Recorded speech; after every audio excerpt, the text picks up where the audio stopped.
اور اگر تم اللہ کی نعمتوں کو شمار نہ چاہو تو گن نہ سکو، بے شک اللہ بخشنے والا ہے، مہربان ہے۔ اور جو کچھ تم چھپاتے اور جو کچھ ظاہر کرتے ہو سب سے اللہ واقف ہے۔ اور جن لوگوں کو یہ اللہ کے سوا پکارتے ہیں وہ کوئی چیز بھی تو نہیں بنا سکتے بلکہ وہ خود بنائے جاتے ہیں۔ وہ تو مردہ ہیں بے جان، ان کو تو یہ بھی معلوم نہیں کہ اٹھائے کب جائیں گے۔ لوگوں، تمہارا معبود تو ایک ہی معبود ہے، سو جو لوگ آخرت پر ایمان نہیں رکھتے ان کے دل انکار کر رہے ہیں اور وہ سرکش ہو رہے ہیں۔ یہ جو کچھ چھپاتے ہیں اور جو ظاہر کرتے ہیں اللہ ضرور اس کو جانتا ہے، وہ سرکشوں کو ہرگز پسند نہیں کرتا۔ اور جب ان کافروں سے کہا جاتا ہے کہ تمہارے پروردگار نے کیا اتارا ہے تو کہتے ہیں پہلے لوگوں کی حکایتیں۔ اے پیغمبر، ان کو بکنے دو، یہ قیامت کے دن اپنے اعمال کے پورے بوجھ بھی اٹھائیں گے اور جن کو یہ بے تحقیق گمراہ کرتے ہیں ان کے بوجھ بھی اٹھائیں گے۔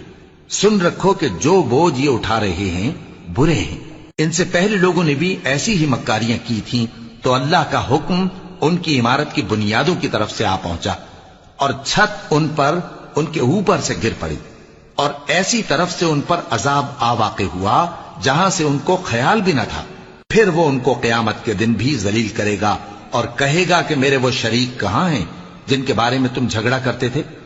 جن لوگوں کو علم دیا گیا تھا وہ کہیں گے کہ آج کافروں کی رسوائی اور برائی ہے۔ ان کا حال یہ ہے کہ جب فرشتے ان کی روحیں قبض کرنے لگتے ہیں جبکہ یہ اپنے ہی حق میں ظلم کرنے والے ہوتے ہیں تو مطیع و فرما بردار ہو جاتے ہیں اور کہتے ہیں کہ ہم کوئی برائی نہیں کرتے تھے۔ ہاں، جو کچھ تم کیا کرتے تھے اللہ اسے خوب جانتا ہے۔ سو دوزخ کے دروازوں میں داخل ہو جاؤ، ہمیشہ اس میں رہو گے۔ اب تکبر کرنے والوں کا برا ٹھکانہ ہے۔ اور جب پرہیزگاروں سے پوچھا جاتا ہے کہ تمہارے پروردگار نے کیا نازل کیا ہے تو کہتے ہیں کہ بہترین کلام۔